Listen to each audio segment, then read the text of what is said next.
if you were to be a women's speaker here today, because the only two women are Fiona's.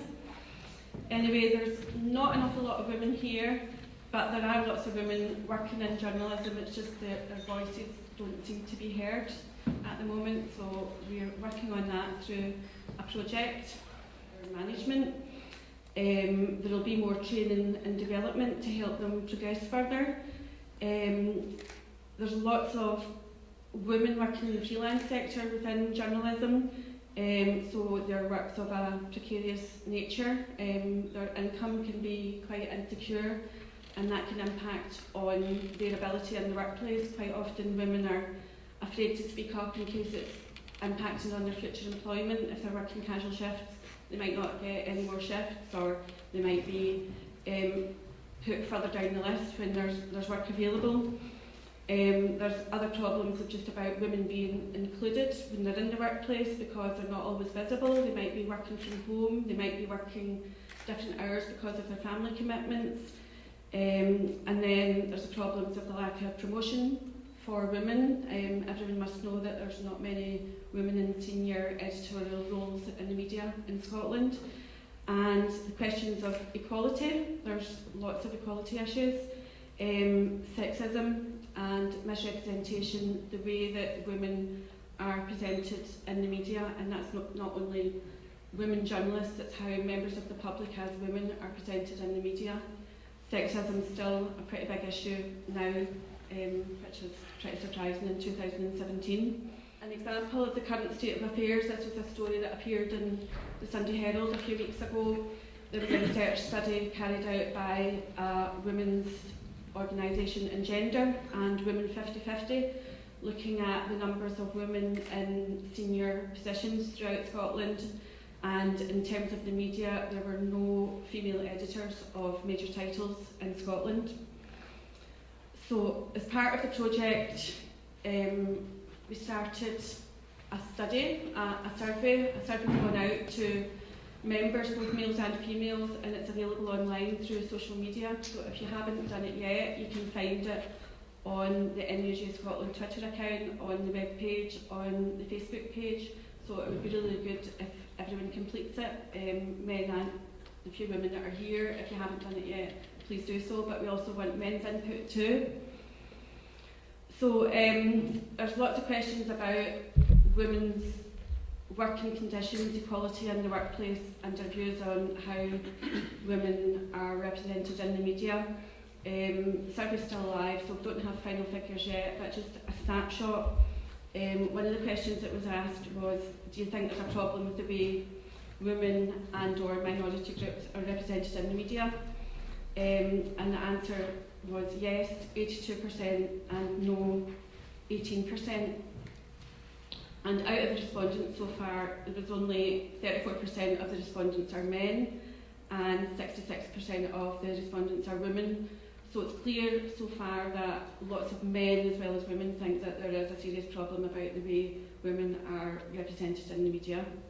Some examples of comments that we got back in the feedback so far.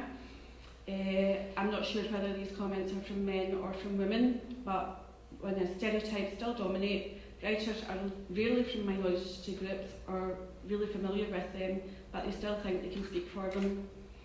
Obviously, if you look at any media, stereotyping is rife. Still age and appearance obsessed. And more comments. Women as victims, men as experts. Males are often given superiority over women in a predominantly male-managed environment. Women are portrayed as weak, minority groups, alien.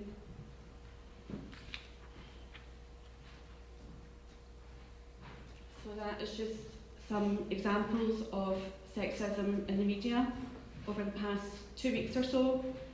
The first article appeared in the Sunday Times, a picture of women's shoes, which seems to be a predominant theme when we're talking about women in politics.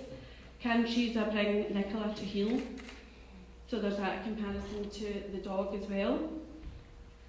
And some examples of stories in the past few weeks that I've had a look through local papers, and I've found one about a survivor of domestic abuse appealing to other women.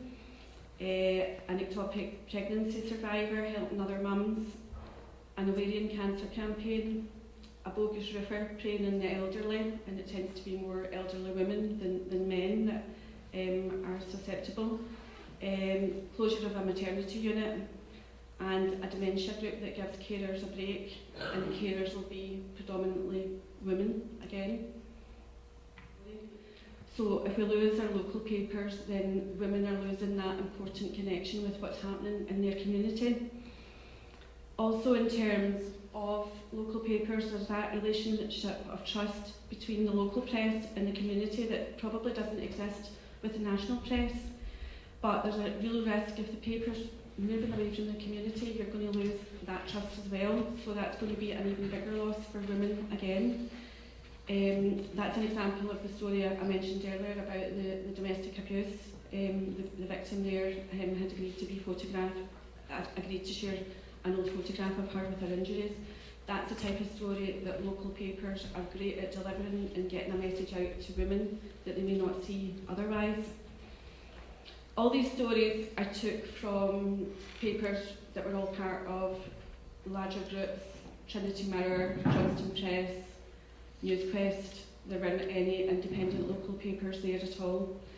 So these groups tend to be centralising their operations more and more and more, so it's causing a bigger risk that women and other minority groups are losing out an essential service if these papers are lost to the local community and if there's nothing else that steps in to fill that gap.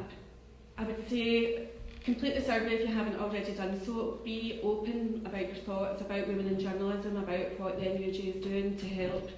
If any men have got equality issues as well, put them in the survey too. And the results are going to be announced at an event we're having on the 19th of April at the University of Strathclyde in Glasgow, where we'll have a number of speakers about women in the media. It won't only be women speakers, there will be men, but we will make sure there's an equal number at least, or more women possibly.